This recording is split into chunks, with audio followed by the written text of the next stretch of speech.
फौजी अदालतों में ट्रायल जजेस आमने सामने। जस्टिस काजी फायज ईसा खुलकर बोल उठे। 9 मई को दहशतगर्दी में मुलविस मुल्जिमान का मिलिट्री कोर्ट्स में ट्रायल केस सुप्रीम कोर्ट पहुंचा तो जजेस आपस में ही टूट गए। बेंच पर ही एतराज़ सामने आ गया। फौजी अदालतों में सिविलियन के ट्रायल के खिलाफ दरख्वास्तों पर सुप्रीम कोर्ट में समाअत के दौरान जस्टिस काजी फायज के एतराज़ात के बाद अदालती बेंच समाअत मुकम्मल किए बगैर उठ गया। चीफ जस्टिस उमर अता बंदयाल, नामजद chief justice Qazi Faez Isa, justice Sardar Tariq Masood, justice Mansoor Ali Shah और justice Yahya Afridi, justice Munib Akhtar, justice Ayesha Malik और जस्टिस मज़ाहिर अली अकबर नकवी भी बेंच का हिस्सा थे। साबिक chief justice Jawad S Khawaja, senior वकील एतजाज़ हसन, करामत अली और चेयरमैन तहरीक इंसाफ इमरान खान ने दरख्वास्तें दायर कर रखी हैं। दरख्वास्त गुजारों ने फौजी अदालतों में सिविलियंस के ट्रायल को गैर आइनी करार देने की इस्तदा कर रखी है। समाअत का आगाज़ हुआ तो जस्टिस काजी फायज ईसा का कहना था कि अटार्नी जनरल रोस्ट्रम पर आएँ, मैंने कुछ कहना है। अदालत को इख्तियार समाअत आइन का आर्टिकल 175/2 देता है। मैं अपनी कौमी ज़बान उर्दू में बात करूँगा। ताज्जुब हुआ कि कल रात 8 बजे कॉज लिस्ट में मेरा नाम आया। Supreme court practice and procedure bill पर कोई बात नहीं करूँगा। जस्टिस काजी फायज ईसा का कहना था कि supreme court practice and procedure bill अभी बना नहीं था कि 13 अप्रैल को सुप्रीम कोर्ट के 9 रुकनी बेंच ने हुक्म इम्तना दिया। सुप्रीम कोर्ट ने supreme court practice and procedure bill की समाअत जुलाई तक मुलतवी की। सुप्रीम कोर्ट रूल्स पढ़ें, क्या कहते हैं। आइन सुप्रीम कोर्ट को समाअत का इख्तियार देता है। जज का हल्फ कहता है कि आइन और कानून के मुताबिक फैसला करूंगा। प्रैक्टिस एंड प्रोसीजर एक कानून है। मैं supreme court practice and procedure bill में बेंच का हिस्सा नहीं, कुछ नहीं कहूँगा। उनका कहना था कि इससे पहले एक अज़खुद नोटिस मेरे बेंच में समाअत के लिए मुकर्रर हुआ। मैंने अपने फैसले में कहा कि आइन के आर्टिकल 184/3 में रूल्स बनाए जाएं। इसके बाद ताजुब, दुख और सदमा हुआ कि 31 मार्च को इशरत अली साहब ने सर्कुलर जारी किया। इशरत अली साहब ने 31 मार्च के सर्कुलर में कहा कि सुप्रीम कोर्ट के 15 मार्च के हुक्म को नज़रअंदाज करें। ये वक़्त थी कि सुप्रीम कोर्ट के फैसले की। फिर सुप्रीम कोर्ट ने 6 मेंबर बेंच बनाकर सर्कुलर की तौसीक की और मेरा फ़ैसला वापस लिया। मेरे दोस्त यकीनन मुझसे काबिल हैं, लेकिन मैं अपने ईमान पर फैसला करूंगा। जस्टिस काजी फायज ईसा का कहना था कि इस 6 मेंबर बेंच में अगर नज़रसानी थी तो मरकज़ी केस का कोई जज शामिल क्यों नहीं था। मैंने 6 मेंबर बेंच पर नोट तहरीर किया, जिसे सुप्रीम कोर्ट की वेबसाइट पर अपलोड करने के बाद हटा दिया गया। चीफ जस्टिस ने 16 मई को पूछा कि क्या मैं चैम्बर वर्क करना चाहता हूं या नहीं। बताता हूं कि मैंने चैम्बर वर्क को तरजीह क्यों दी। एक कानून बना दिया गया।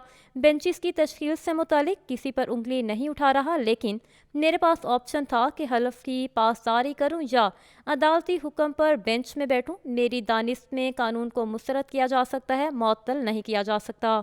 मुझसे जब चैम्बर वर्क के बारे में दरियाफ्त किया गया तो मैंने 5 सफ़हात पर मुश्तमिल नोट लिखा। नामजद चीफ जस्टिस का कहना था कि चमगोइयों से बचने के लिए मैं इस बात का कायल हूँ कि सारी बात खुली अदालत में होनी चाहिए। अब तो नोट भी वेबसाइट से हटाए जाते हैं, इसलिए अपना जवाब यहीं पढ़ रहा हूँ। मैंने चीफ जस्टिस को लिखा कि नोट अपने तमाम कोलीग्स को भी भेजा। मैंने नोट में कहा कि मेरे साथियों ने कानून मुअत्तल करके मुझे अजीब कश्मकश में डाल दिया है। वफाकी हुकूमत ने मेरी सरबराही में एक इंक्वायरी कमीशन तश्कील दिया। इंक्वायरी कमीशन को 19 मई को 5 रुकनी बेंच ने काम करने से रोक दिया। मैंने इंक्वायरी कमीशन में नोटिस होने पर जवाब भी जमा करवाया। जस्टिस काजी फायज ईसा का कहना था कि मुझे जो दरख्वास्त रात गए मौसूल हुई उसमें चेयरमैन PTI की भी दरख्वास्त थी। आज कॉज लिस्ट में आखिर में आने वाली दरख्वास्त सबसे पहले मुकर्रर कर दी गई। मैं इस बेंच को बेंच तस्वुर नहीं करता। मैं केस सुनने से माजरत नहीं कर रहा। पहले supreme court practice and procedure bill का फैसला किया जाए। मेरा मौक़िफ़ ये है कि जब तक प्रैक्टिस एंड प्रोसीजर बिल को ठिकाने ना लगाया जाए तब तक मैं किसी बेंच में नहीं बैठ सकता।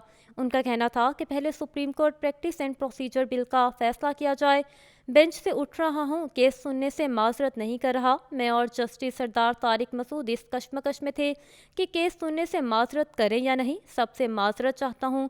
मैं बेंच से उठ रहा हूँ, केस सुनने से माजरत नहीं कर रहा।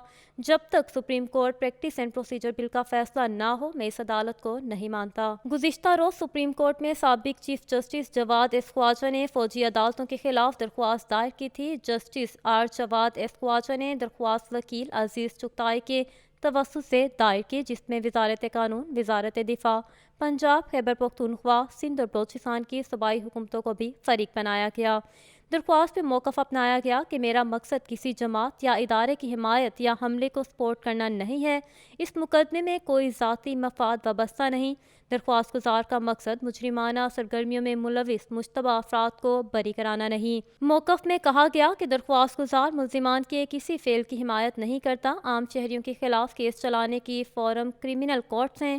کورٹ مارشل کی کارروائی صرف مسلح افواج کے اہلکاروں کے خلاف ہو سکتی ہے۔ کورٹ مارشل کا مقصد افواج میں نظم و ضبط کو برقرار رکھنا ہوتا ہے۔ فوجی عدالتوں میں اس سویلین کا ٹرائل ہو سکتا ہے جو فوج میں حاضر سروس سویلین ملازم ہوں۔ درخواست کے متن کے مطابق فوجی عدالتوں کے فیصلوں کا بنیادی حقوق پر براہ راست اثر پڑے گا۔ درخواست میں استدعا کی گئی کہ عام عدالتیں ہوتے ہوئے فوجی عدالتوں کے ذریعے سویلینز کا ٹرائل غیر آئینی قرار دیا جائے اور انہیں کارروائی روکنے اور کوئی بھی حتمی فیصلہ جاری کرنے سے روکنے کا حکم دیا جائے۔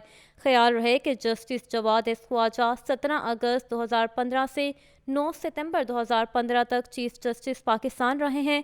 وہ پاکستان کے 23ویں چیف جسٹس تھے۔ اس کے بعد تعجب، دکھ اور صدمہ ہوا کہ 31 مارچ کو عشرت علی صاحب نے سرکل جاری کیا۔ عشرت علی صاحب نے 31 مارچ کے سرکل میں کہا کہ سپریم کورٹ کے 15 مارچ کے حکم کو نظر انداز کریں۔